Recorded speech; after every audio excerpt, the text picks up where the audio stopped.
नमस्कार पिलामाने आपण समस्ते जानिथिबे एग्जाम्स आरआई रो अनाउंसमेंट हो गला जदि देखिया जावा एक मास रु कम समय रहिला बहुत सारा पिलांक मन भितर डर आसीबा आरंभ हो सारिबणी जेतले बही खोलिकी बसुथिबे तो एते मात्रा रे कन्फ्यूजन एवं डर रे कंसंट्रेशन करबा भी बहुत अधिक डिफिकल्ट होतिबो।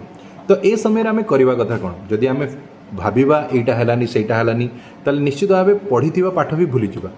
तो से समय रे सबुठ मेन जिनस हूँ रिविजन जिते अधिका रिविजन सेते अधिका चांस हम आपण एग्जाम को क्लीयर करने।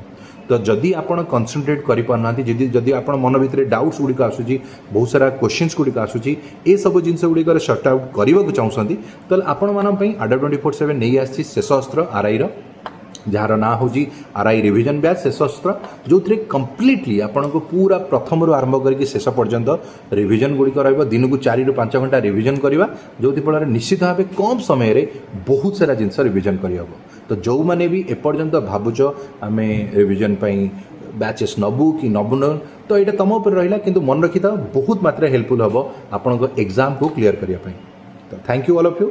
तो जो मैंने नहीं ना आज ही नहीं जाओ कारण आज बैच टी आरंभ होगी।